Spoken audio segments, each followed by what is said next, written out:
Good morning, everybody. Wow, that was good, but not as good as I expected from Crawford Cat. Once again, good morning, everybody. Good morning. Much, much better. Well, welcome to the Crawford Cat Conference. First and foremost, can I have a huge round of applause, please?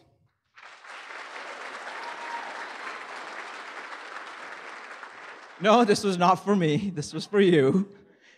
This was really to celebrate you.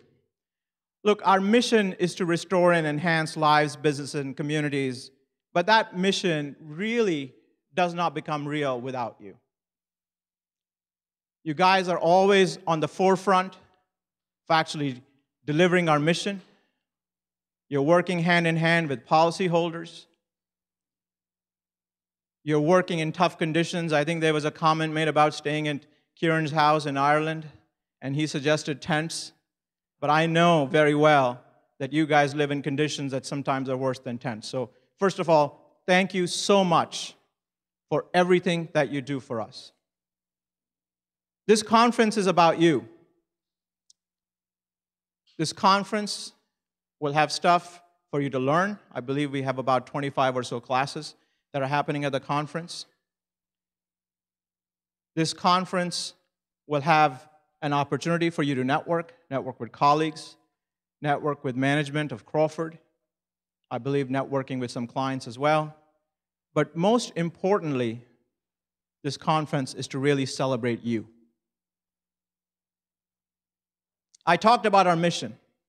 Our mission is to restore and enhance lives, businesses, and communities. Look, this company was formed in 1941, almost 59 years ago now, by Jim Crawford. And I believe his son and grandson are somewhere here in the audience, or at least in the hotel, if I don't see them here in the audience. Oh, someone's pointing them. They are here. Gentlemen, thank you.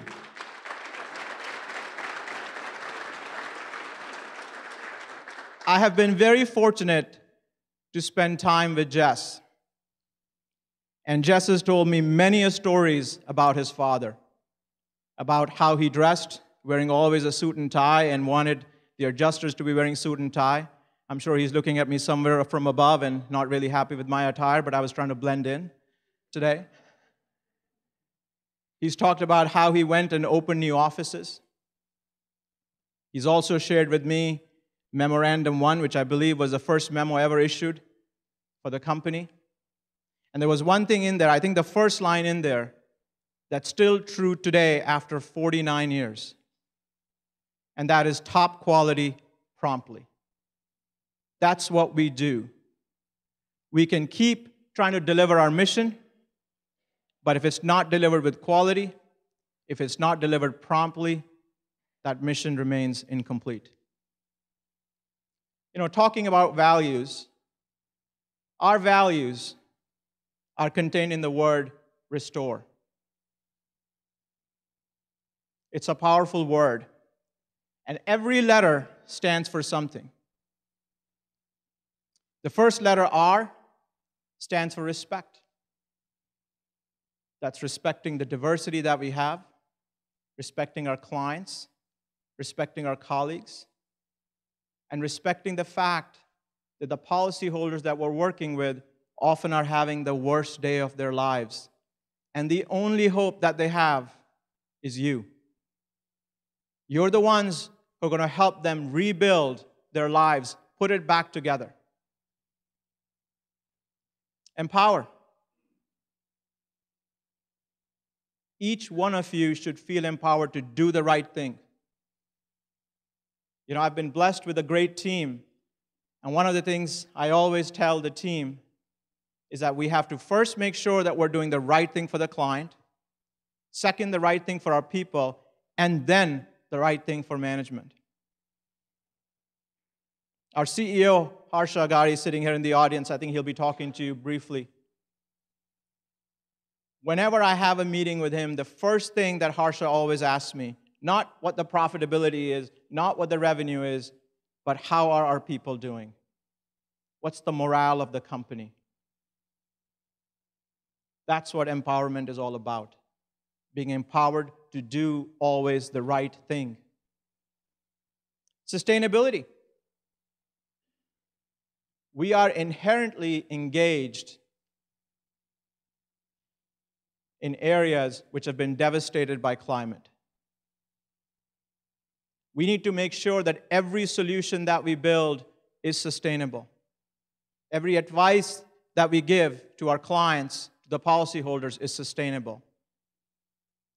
We're taking lots of steps to make sure that we're doing our part for sustainability. That has to be one of our core values as we move forward in this organization. Training. I wasn't here, but I'm told the very first training session that Crawford ever did was in 1946. You know, we are an organization that has been known for training for a very long time. In fact, when I meet senior executives at clients, 60 to 70% of them almost always tell me that they first got trained at Crawford. And I'm not exaggerating. In fact, I think there is more of the industry that we've trained than 60 to 75%. We are in the business of expertise. The reason why our clients reach out to us is because they're looking for us to provide them the expertise. We have to make sure that we stay current with those expertise, and that's not going to happen without training. One Crawford. That's bringing the full power of Crawford together.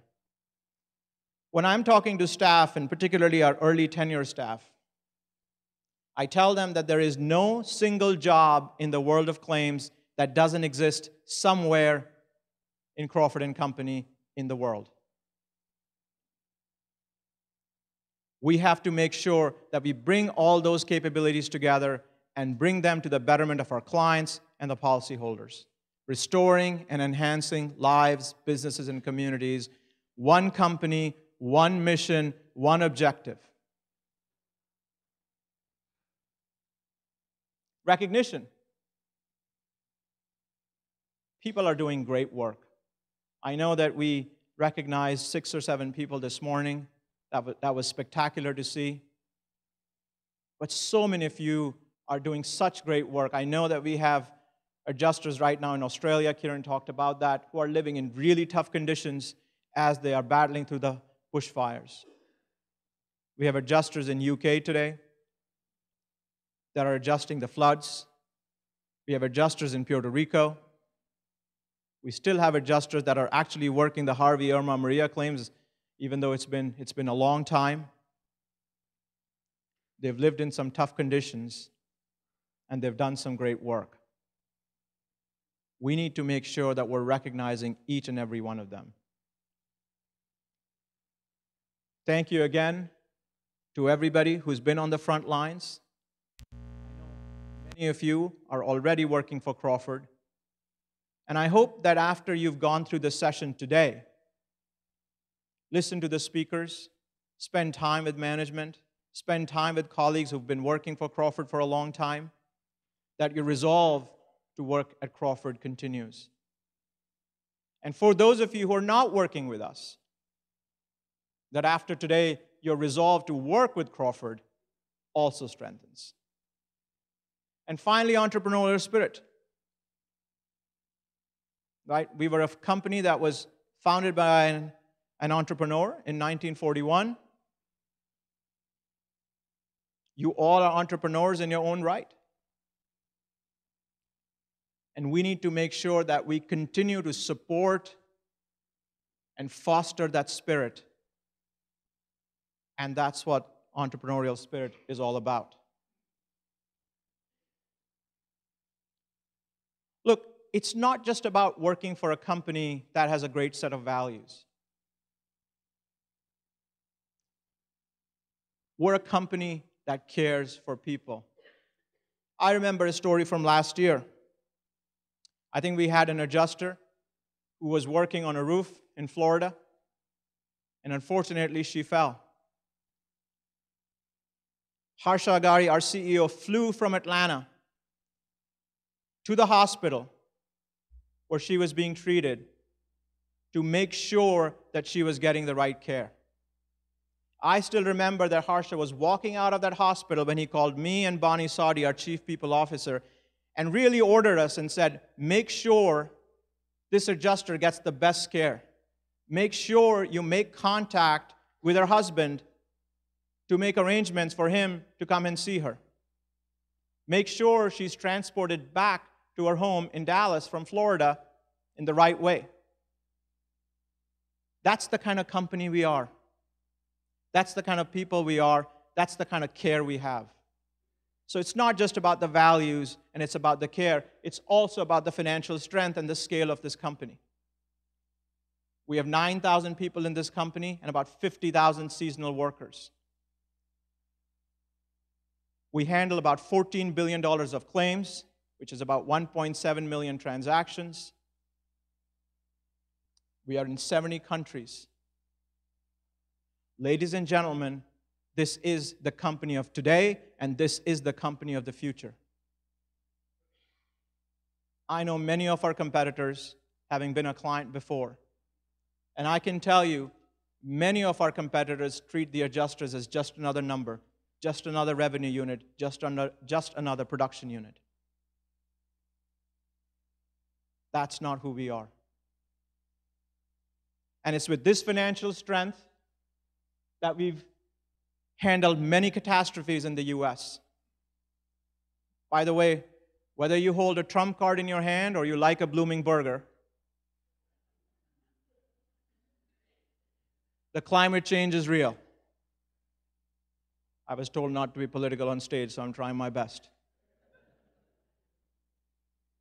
The catastrophes are going to mount.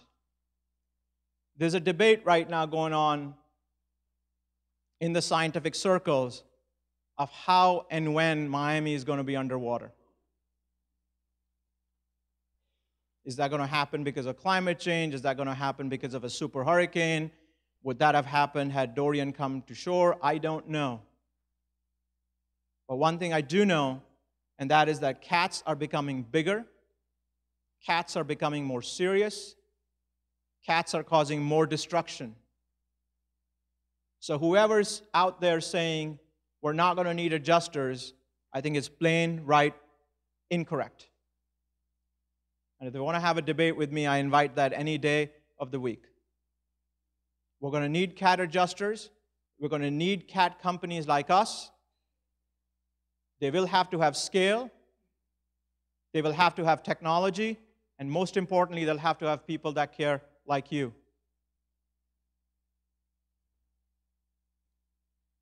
Look, we have a number of growth initiatives that are on. Many of you already know the clients that we work with. I think we just recognized some people who had worked with what I call the Good Neighbor Company. Who wants to work for the All Hands Company? That's coming, and that's happening. Training. We've decided to make very, very specific investments to go catastrophe. We believe, I don't think Kieran talked about it, but Kieran and I have been talking about this for a while. We believe that as we look at growth of where Crawford & Company can grow, catastrophe is a major growth bet for us. In fact, we've been public with it. We believe that in US alone, for severe convective storms, or hail and tornado, we should be doing at least $100 million of business just with those kind of storms. But that won't happen just because we woke up one day and Kieran and I had a call at 5 a.m. in the morning and decided that we wanted to grow to 100 million. That requires real work, real rigor, a plan, and an execution of that plan. Training is one of the first things that we believe we need to get done. We have 8 brand new offerings, I believe, in training this year. 25 plus courses that will be offered here today. But more importantly, we will continue to have client-specific trainings here and back in our home office in Atlanta. We've made a very cool investment. If you haven't come across that, we're starting to use virtual reality for training. I'm sure you guys have seen some kids wear those virtual reality goggles and play some video games. Maybe some of you do that yourself. I don't know. I haven't tried it yet. But we're trying to take that to training. We are looking to figure out new ways in which we can train people so that it's faster, so that you can get deployed faster. You spend less time away from the field, and your own personal marketability continues to increase. That's what training is all about. Sales and service. Where's Maureen? We've added Maureen to our team. She's a fabulous addition amongst others. I think the most important thing that Maureen will bring to the table is not just her industry experience, but her ability to build our flood capability. We believe that flood is a peril of the future. We believe that at some point FEMA is going to push for more bring your own insurance, or what do we call it? Write your own, I think WIO is the name that is used. And we have to be ready for it. We have to be prepared for it. And for those of you who are not trained in flood, I would encourage you to get that training. That is the peril of the future. We're going to target large carriers. We already have a great relationship with State Farm. Many of you have worked there. A special thanks to Tom Brocksmith, who's done a fabulous job in building that relationship, delivering quality, where we've risen to the #1 spot across many categories, and we hope to close that gap and get to #1 in every single category. I'm confident that that's going to happen. We're already in discussions with a number of other large carriers, which I'm told by legal that I can't talk publicly. But if you see me privately, I'll tell you. As long as you don't tell our general counsel, please. But we're going to continue to increase focus on sales and service. Look, we can go out there and sell a lot. But if we don't deliver, if the quality is poor, if the timeliness doesn't exist, if we don't talk to the policyholders well, because remember, they're having the worst day of their life, then all that sales fall flat. So service is an extremely important component. Sales is only half of the equation. So we can't invest in sales and not invest in service at the same time. And most importantly, you guys are on the front lines. How you make the policyholder feel is the most important aspect of that service. Second, how good your file is the second most important aspect of that service. So sales and service will have to go hand in hand, and we'll continue to make investments here because we believe that we're in the best position to take the #1 spot in this market if we keep delivering on sales and service. Sales is delivering. Now service needs to deliver. Finally, technology. Renovo is a big piece of technology. We believe that's the best out there in the industry. We don't believe anyone comes close to it. You guys told us that you wanted to look at the pay stubs because many of you are in the field, many of you are deployed. You can't see how much paycheck you're getting because we were sending your pay stubs home. We listened to you. We heard you. We've now implemented that functionality in Renovo, where you can look at your pay stubs right in Renovo. You can put your time and expense there. And then we added a button called I Want to Work. We realized that during time of catastrophe, you're probably getting many calls. In fact, I think we had someone call us right from the delivery room, which was an awkward call, but shows the commitment that this person had towards CAT. So we've provided the I Want to Work button so that you can communicate with us through Renovo, through the app, and streamline that process. We're adding more functionality every day. Our IT team, working with our ops team, is adding more and more functionality to Renovo. And as Kieran mentioned, if you are not familiar with that app, I would recommend that you do, because that is the future. That is where this industry is going. And we're certainly setting the trend for the industry. I talked about clients, right? So between 2015 to 2019, on an average, these are the number of claims that we've adjusted for various firms. Now, a few very large firms are not on there. That's not because we haven't adjusted claims for them. That's because we couldn't share that information. We want to make sure that we are creating work for you 12 months of the year. We realize that today a lot of the work happens during the time of hurricane. We realize that a lot of the work happens between September to December. We believe there's opportunity for us to create work throughout the year. That's what we're working on. So the clients that we're adding, the clients that we're gathering steam with, and we'll continue to add to this list. Like I said, we have the good neighbors there, we have to get the good hands.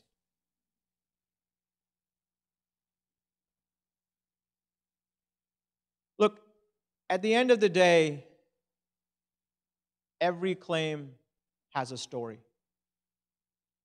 Every adjuster has a story.